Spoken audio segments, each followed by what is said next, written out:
Hello friends, it's Barbara Sue at Kowalski Mountain, and I am back today with another pantry project. Now that we have sold the house and we are settled into the RV, we can concentrate on some of the projects here at the RV and get settled in. So I am in what we call the pantry, and it is a cargo box that Philip has lined with that insulation that you can see behind me. You see the white with the tape on it? Those are the thick insulation sheets, and this whole room, top to bottom, is insulated with that insulation. And we have an air conditioner that runs in here 24 hours a day, and it keeps this room temperature controlled. Now this is where we have 4 of our freezers. We have more than 4, but we're only using 4 right now. And during this last year, Philip and I got married. So we went from my house and his house to our house, and then we moved and we threw all this stuff all over the place. And I have no idea what's in these freezers. Today is the day that I'm going to organize these freezers. Now Philip started for me a week or 2 ago. He kind of grouped stuff together a little bit in some of the freezers. I took it to the next level and organized it even more. I'm going to take you through every freezer and show you what I did. It's not perfect, but it's a lot better, and I have a lot better understanding of what it is that we have in all of these freezers. So come along while I show you how I organize our 4 freezers with the homegrown and meat that we hunt.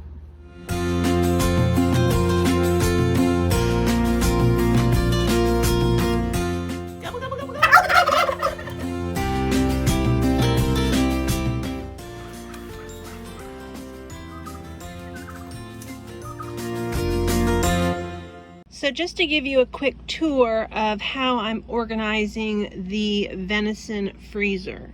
So this here on the bottom is the newest meat that we got in 2021. Now we have 2 bags of meat from 2020 that we never ground. So I've put that kind of at the top because we need to grind that meat. Next right here, I have the 2020 meat. Here in these bags. Now I'm intentionally leaving this space for another deer this year because I want the 2021 meat here together. So here, because of this shelf, you can't put anything very deep. So I put all the ground venison patties. These are burgers that are already made up and seasoned and packaged. So I put those all here together, and that's actually all we have. So that tells me that we need to make more patties. Now the top layer of the freezer, which has the baskets, this is the oldest meat we have. I found some packages that are kind of mystery meat. They're not even labeled or dated, so I put those in the use first pile. And I forget the earliest date. I think I found something 2015, so that's in the definite eat first pile. This is all the 2019 meat. So that is the next meat that we need to eat. This is another mystery package that I need to move up on the list. It just fits here really well. And this is also 2019 meat. Now, because we use ground venison frequently, I did put that right here on the top so it's easy to get to. This is all the 2020 ground venison right here, so that's where we can get to it really easy. I did find a couple packages from 2019, so those are right here on top to use first. So this is the venison freezer, and I'm going to try to keep the freezer somewhat organized so that I can find what I want a little easier. On the newest meat, the 2021 packages and the 2020, I did not inventory each bag. It's just a general bag of what's in it. Now the 2019 bags, I did go ahead and inventory what's in each bag so I know what we have, so I can kind of keep track of that. Now we do keep all of our meat in these paper bags. For one, it's making it a lot easier to organize the meat because it's in, you know, in bags separated by date. And it's also an extra layer of protection from freezer burn in the freezer. I should have done a before video on the Venison Freezer, but I did not. This freezer I'm going to designate as poultry, and so we're going to see what's in here. So here in the bottom, I have some rabbit bagged up right there. These really big chickens here, these are our broilers, and we have 9 broilers left. These chickens right here, these are roosters, and I have 3 of those. I cook those a little bit differently than the broilers because they tend to be a little bit tough, so they'll likely go in the crock pot. So that's the bottom layer so far. Let's see what else I can get in here. Now this is the poultry freezer again, and I'm actually having a really hard time organizing this freezer. These are some chicken wings. When we butchered our broilers, I opted to go ahead and piece out all of the wings. I just feel like when you cook a whole chicken, that the wing is kind of wasted. No one loves it, but it just kind of usually ends up in the soup or whatever. So I went ahead and we pieced out all the wings, and my mom is really good at that. So I really appreciated that she did it. And then when we have these for just wings and we eat it for a whole meal, and of course we eat that a lot better. This is a little chicken, one of our broilers that did not flourish. We butchered it early and it's still in here. And then there's also like a little Cornish hen. Now, right here, I found all the necks, and I had a few chicken carcasses that I saved for broth. My big takeaway is I don't need any more of those. I really need to make some broth. But my broth shelf is full on the shelf, so that's why I haven't done it. But I have this bag of chicken necks, and then I have a bag here, which I know you can't see very well. Those are chicken carcasses that I saved when I cooked them. This is actually fat that is for making ground, so that's stored back in there. All of my broiler chickens are at the bottom. I put a few here where I could reach them, that they're near the top, and then the others are underneath. So here's that bag of chicken carcasses. You can see better. This is bait. That's all of the livers and hearts and things that we got from our chickens when we butchered them. And then here is all of our turkey products, turkey legs and thighs, and then some turkey breasts. And then I have a few miscellaneous turkey products there as well. So this freezer has actually been the hardest one to organize, just because I don't want to bury so much of the stuff in it, but maybe the video will help me know what's in there. So there it is. Okay, so this is one of our upright freezers. We have a total of 4 freezers. So this, I have put all of the store-bought vegetables that we have. And then here is some celery. I don't use a lot of celery, so when I buy a head, I just chop it up, and then I can use that in soup later.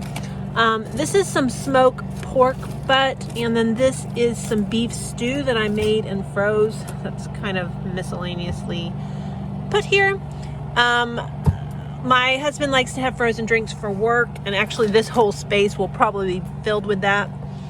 This is the beginning of the pork section. So we raised some pigs for a few years and have some pork from that. This pork back here, these are sausages, and we don't actually like it. The flavor's kind of weird, but I put it all here together, and I put it at the top to make us use it first.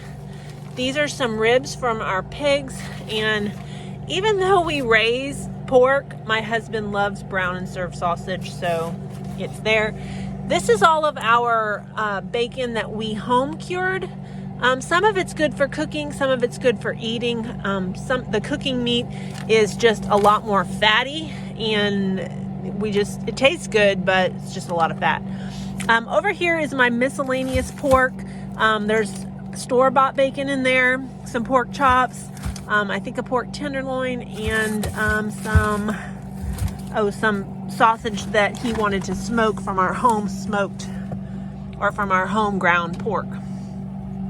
Now this is the pork section continued. Back here in this corner is all kinds of bratwursts, and then here are breakfast sausage links. This is the sweet Italian sausage, which is also in links. And then this up here is sausage patties, and there's not very much of that left, so I put that at the top. And then this is the bottom. There is some more bulk sausage that we did not put into links, and some just plain ground. I'm gonna be honest, I'm not sure what some of this stuff is. It looks like bones, possibly for bone broth, and the time when we used to be able to travel with the deer bones. So I put those down here. So that is freezer number 1 coming together. Now this is the door to the first freezer. So here I've got some yeast and packages of yeast back here, and some here. Back when COVID started and yeast was disappearing, we bought up what we could find, and so I have quite a bit of it. Got my chocolate chips and some cocoa right there. These are some cookies. This is some garlic bread. These look like bones for bone broth. And then some miscellaneous jars that are not labeled, so mystery jars. This is the second upright freezer we have, and this shelf is actually just like a hodgepodge of a whole bunch of things. This is some cider that we bought from Jackson's Orchard. In the back is some frozen lunch meat. This is just a whole bunch of stuff, like some homemade waffles. There's bagels. This is like leftover mix from when I made lasagna, so I can make like stuffed shells with it. This is the fruits and vegetables shelf. So I eat smoothies every day, so this is my fruit for that. I only had 1 bag of blueberries that I picked. I'm so sad. I thought for sure I'd find more in here. There are 2 bags of blackberries here that we picked at the property this summer so that I can make jam with that. And then these are our home vegetables. So there is some zucchini shred back here, used for zucchini bread, and then some green beans. And they're looking a little freezer burnt. I think they're from last summer. So those need to be used up quite quickly. And then just some shredded hash browns. This shelf is the fish shelf. So we went shrimping. And I'll be sure to link the article about when we went shrimping and how we catch them. But this is the shrimp we caught. This is shrimp I bought because I really like shrimp. And then there's a variety of fish back in here. Some we caught, some we bought. This is a bag of flour. This is our wedding cake. Philip and I got married in February on Valentine's Day. So this is the top for that. Philip really likes popsicles, so there's popsicles right here. We eat quite a bit of those. And then these are skins. If you've ever been married to a hunter, you know that you have miscellaneous things in your freezer that you probably wish weren't using such prime real estate, but they are there. Now the last door, this is the second freezer. This has a lot of stuff from Philip's bachelor days. There's a lot of prepared foods that we obviously need to use that up. I don't typically buy anything like this, so that needs to be used up because we've been together for like 3.5 years. So this stuff is probably old. These are some Christmas cookies that we haven't eaten yet, so those need to be eaten. Here we've got some hot dogs and some little smokies, and then some cheese. And again, there is that stuff that if you're married to a hunter, you'll understand. So there it is, the freezer organization. It's not perfect, but it's sure a lot better, and I have a much better understanding of what's in this freezer. Friends, I hope that this tour of our freezers and seeing how I organize them inspires you to organize your own freezers or pantry. My system might not work for you and you may not have the needs that we do, but it's important to organize the food that you have, be aware of what's in there, and use it before it goes freezer burn. I did toss out a few things that I found that I couldn't identify or just didn't look good anymore, and I got rid of it. If you have a freezer like this, these chest freezers, they are not my favorite. They are like pits that you just throw all this stuff in, and it's so easy to lose stuff in there. So I hope I've inspired you to organize yours. Thanks for watching us at Kowalski Mountain. Be sure to subscribe to our channel, to like that video, and to also hit that little bell to get reminders of when we publish content. And the same on our blog. If you'll like that and comment on the blog posts. Those simple things are free for you, but they make a big difference for us as we try to grow our channel that will someday, we hope, will support the work that we do on the homestead. Thanks for watching, friends. I'll see you next time.